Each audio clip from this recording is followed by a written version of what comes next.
Okay, so we go to the next chapter, which is chapter 13, which is the chapter on strategic control. This chapter in some textbooks is defined as strategic evaluation. Uh, Control is also a word we could use in substitute to the word evaluation. But ultimately, the aim here, and it's a short chapter, the aim here is to say for every amount of money that is invested into the organization or into the company, there must be some form of accountability, a mechanism of knowing, and a mechanism of reporting back to how every cent and every dollar has been used to achieve the desired effect and to achieve the desired value. And this then places importance on this idea of control. And control really becomes an important part of the strategic management process because the first two steps of the strategic management process, which would be the formulation and the implementation, really paint a picture to activities around what we call process activities, which are the activities that are action based, activities of making sure that plans are put into some form of meaningful planning and meaningful outcome. But the third phase, really, which is the control phase, is a way of making sure that there is some form of accountability to whatever has been invested, some form of return on investment on whatever that has been invested. Please note the learning outcomes of this particular chapter and particularly the sections that are not to be covered. And the reason why we mention this is because some of these sections have been covered in other chapters, but also some of them may not be necessary for the purpose of this chapter. So we can begin by asking what is it that is meant by strategic control or strategic evaluation, and how can we frame the importance of this activity of evaluation or control?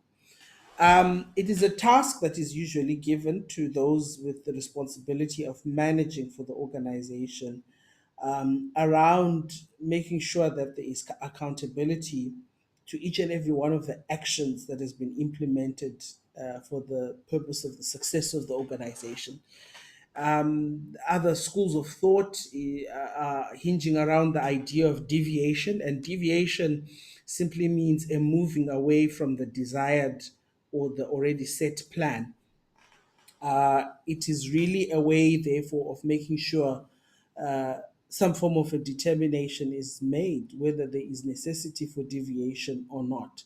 Now, for us to understand the idea of deviation, we can think of the impact of the COVID 19 pandemic and the impact that this has had on organizations, particularly those organizations that are dependent on a lot of human social interaction. Take, for instance, the tourism industry. Deviation, therefore, allows that those types of organizations to be able to have some form of alternative plan as a way of moving away from the original plan, which could have been affected by the challenges posed by the COVID 19 pandemic.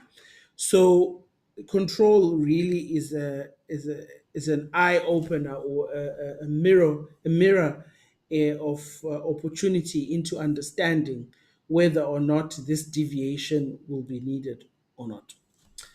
Strategic control also help organizations to be able to not only realize the benefit of formulation and implementation, but to make sure that the results are accounted for every investment that has been made for the sake of the process that we're talking about. So the process of control ensures that our organization is not only moving, but it is moving in a direction that is necessary and required and consistent and is cognizant of the changes and the challenges that are not only inside the organization, but the changes and challenges that are also outside the organization. Control also provides a means of coordination, a means of controlling for the things that are happening inside the organization, and a means of actually making sure that there is ample provision for allowing people to be able to not only do their work, but to make sure that the plans that guide this work to be done are also open to scrutiny and further investigation. So, organizations that have effective control mechanisms are likely to be more successful than those that don't. And equally important, also, are those organizations that have more fruitful planning regimes and outcomes related to the work that they're trying to do. Finally, strategic control ensures that the organization's resources are deployed in a way that will make sure that the organization reaches its objectives. Now, what we have here is the idea of something known as the resource based view of the firm. And the resource based view of the firm merely asserts that organizations achieve some form of value, organizations achieve some form of capital by virtue of the utilization of the resources that are available to it. And through the utilization of these resources, organizations are therefore able to be successful, or the difference between failure or success, or what we call a competitive advantage, which is this cutting edge that this organization may have. Strategic controls also ensures that this is a tool that will help management, especially in coping with the range of environmental change and the uncertainty that accompanies the process of change. The complexity really is that those organizations which are in a setting which may be deemed as complex can use control as a means of making sure that mistakes are avoided. Now, mistakes cost, and because they cost the organizations to make a mistake, it is therefore important for those organizations to be able to make sure that they avoid such costly blunders in how they work. And then finally, strategic control also ensures that there's some form of a balance between what the organization is striving to do and what the organization is actually doing. And this brings into the fray the issues of complexity, organizational effectiveness, and organizational efficiency, and how they play a part in the work that the organization is doing.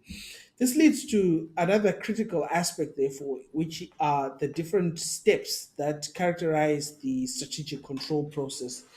These steps emanate from the desire and the aim of making sure that at a business level, the organization is accruing and realizing the most significant and most important gain or benefit as a result of the strategy that is in place. And as a result of the strategy that is in place, the range of activities that we're going to look at, or the steps that we're going to look at, actually provide a mechanism of actually ensuring that the organization accrues this benefit and success. So the first step to the strategic control process really concerns about the need to establish personal benchmarks of performance. These are then the standard through which performance is measured. And these are grouped into a range of different classifications and comparisons that exist at a strategic and operational level. And these, therefore, then help planners, management to be able to identify some form of direction in the work that they are doing. The second step of the strategic control process is to establish the desired outcomes or performance baseline. I mean, in your second year, we taught you human resources management. And in that module, there was a point we made that if an organization decides to let go of an employee, they must provide some form of backing and evidence to show that this employee is aware of the standard, and this employee has deviated outside the standard, and therefore this is the basis of rejecting this employee based on poor performance. So here, what we're simply trying to say is that the desire really is for performance that is measured by a set criteria. We know what we are measuring to be performance, and because we know, we are able to put this as a challenge that we are able to face and match. The third, fourth, and fifth steps are, the third step is then to then measure the actual performance. We then have a barometer of how the person is performing. After we've measured the actual performance, we then allow for some form of possible deviation, which we spoke about earlier on, where we are going to say, okay, is there deviation that can exist why this person has not done or met the required standard in terms of how they work? We then therefore take corrective action, and the corrective action here is to make sure that the changes that we are making are changes that also assist the user or the person who is assessing the benefits of the control process, to be able to then take corrective action. And the type of corrective action is the type of corrective action that is informed by evidence. It's not corrective action that is informed by a hunch. It's not corrective action that is informed by um, you know, a lack of evidence in supporting. So all of these other steps in this strategic control process provides this platform of evidence, which is useful to describe how what a firm should be working. The final step is to then recognize and reward the organizational performance. I mean, this is going back to classical motivation theory that we have learned in the first year of study. The idea really is that if you were to look at reinforcement theory, the ringing of the dog and the ringing of the bell rather, and Pavlov's dog is a classic example of why it's important to not only recognize but to also reward performance, because this is an important step, but it's a step that concerns um, not just a feel of what the process is about, but making sure that we have some form of mechanism that allows us to be able to say, this is the benchmark, this is how the person performed, and this is the type of reward that the person deserves. So we not only recognize, but we will provide the basis for reward. And that summarizes chapter 13, which is really a chapter about strategic control and its importance to the issues of strategic management.